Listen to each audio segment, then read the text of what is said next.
Na nombre del Tata, y del Anak, y del Espíritu Santo. Amen. Señor, abri el diamon labio, y na diamon mga boca, ay anunsya kami el Dios te alabanza. Maga, hermano y hermana, ahora uwi e reflecta kita na diaton vida el palabra del Dios na Evangelio del diaton Señor Jesucristo acerca del anak de Jairo, ya morí y ya sé si Jesús viví. Lectura de Evangelio según con San Marcos.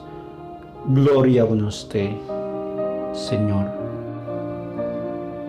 Cuando ya viraole si Jesús nabaroto para na otro lado del mar, bien mucha gente ya junta alrededor de suyo allá na playa.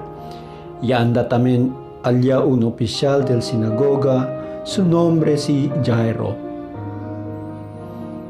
Cuando ya mirale con Jesús, ya manculuble na su presencia, y ya suplica gayot con él, di mio buata mujer enfermo y quiere ya morir, pavor, vene y pone Dios de mano con él. Ay puede le que da bueno y vivir, ya seguí con él, si Jesús, y bien mucha gente ya seguí también, y llaman dalasukan. Taman kwento pa si Jesus cuando ya liga mga gente kenya sale na casa del oficial del sinagoga. Ya habla sila con el oficial, el Dios de anak ya moría. Para cosa man disturba pa con el maestro.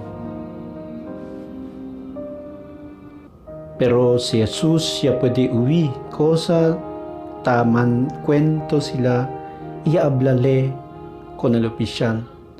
No tú tiene miedo, tiene lang fe.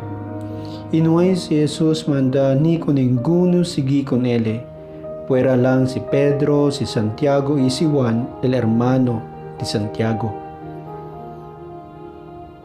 Cuando cerca ya sila na casa del oficial del sinagoga, ya puede notar si Jesús si pakimodo de bien alboroto allá, kay el mga gente talyura itaman hayahan.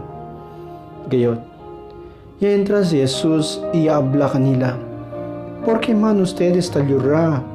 Itaman alboroto. El bata hindi muerto, tadurmi lang le, pero mga gente ya gangya con él.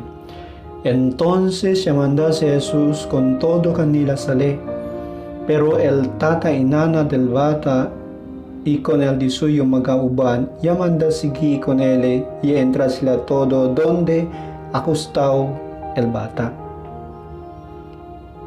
Ya agarra si Jesús el mano del bata y habla con él, Talita cum, que quiere decir, nen, levanta ya. El bata ya levanta dayon y ya principia camina. Kay 12 años ya el de suyo edad, todo sila ya queda bien espantado. Pero bien estricto si Jesús ya ordena kanila que no manda gayot sabi ese ni con ningunos.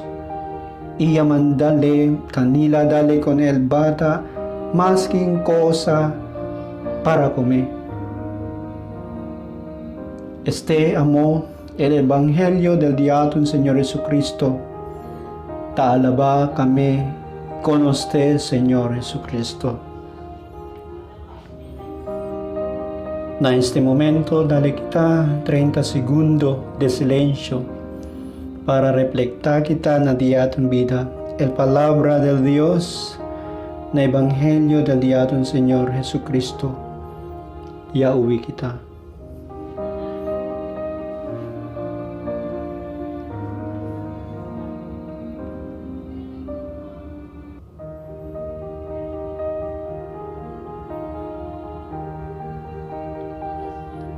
Reza kita. Señor, y enseña usted canamo en este evangelio que no tiene miedo, pero tiene que yo fe con usted. Ayuda ka namin, Señor. Kami también necesita el Dios de mano que te dale alivio na diamon mga enfermedad. Ita salva ka namon. Amen. Na nombre del Tata, y del Anak, y del Espíritu Santo. Amen.